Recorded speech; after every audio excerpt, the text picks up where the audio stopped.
আসসালামু আলাইকুম। আজকে বানাবো কচুর চাক ভাজি। এটা আমাদের এলাকায় পানি কচু বলা হয়, আবার অনেকে কাঠ কচুও বলে, কিন্তু আমরা পানি কচুই বলি। আর অন্যান্য এলাকায় কী নামে ঢাকে আমি জানি না। এই যে প্রথমে এটা খুব ভালো করে ছিলে নিচ্ছি। আর গোড়ার যে অংশটা ওটা অনেকে ভর্তা করে, কিন্তু আমি ওটা একদম চিকন করে বলে ভাজি করি। একটা একটা করে ছিলে নিয়ে এই যে এইভাবে চাক চাক চাক চাক করে নিলাম, না মোটা না পাতলা, মিডিয়াম সাইজ করে কেটে নিলাম। একটা একটা করে সুন্দর করে কেটে সাবধানে। অনেকে আবার মালা বড়াও করেন, ওটা আবার বেশি ঝামেলার, অনেকে আবার কাটতেও পারে না। এই যে এইভাবে একটা একটা করে কেচে নিব।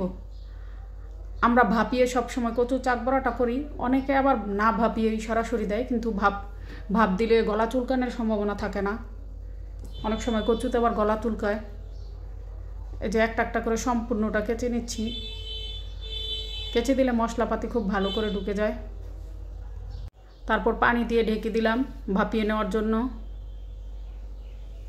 এই যে কয়েক মিনিট দেখেন, শুধু খালি পানিটা ফুটে উঠলেই একটু নাড়াচাড়া দিয়ে যাতে ভেঙে না যায় আলতো করে, আবার ঠান্ডা পানি দিয়ে ধুয়ে ঠান্ডা করে দিব।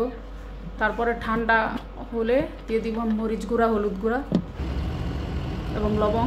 খুব ভালো করে মাখানো নিব। আসলে এটা হওয়ার কিছু নাই, শুধু খালি সুন্দর করে মিডিয়াম আঁচে ভেজে নিলেই হলো। এই যে প্রথমে কড়াইতে তেল দিয়ে দিলাম একটা একটা করে কচুর চাক। এটা খেতে গরম ভাত দিয়ে অসম্ভব মজা।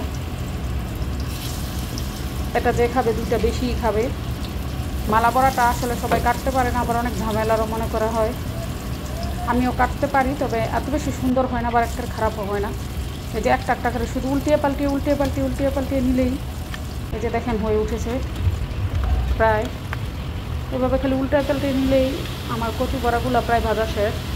এই যে দেখেন, বাসায় একবার ট্রাই করে দেখতে পারেন। সবাই ভালো থাকবেন, আমার জন্য দোয়া করবেন, এবং আল্লাহর রহমতে আবার জন্য নেক্সট ভিডিও নিয়ে আসতে পারি। সবাই ভালো থাকবেন। আল্লাহ।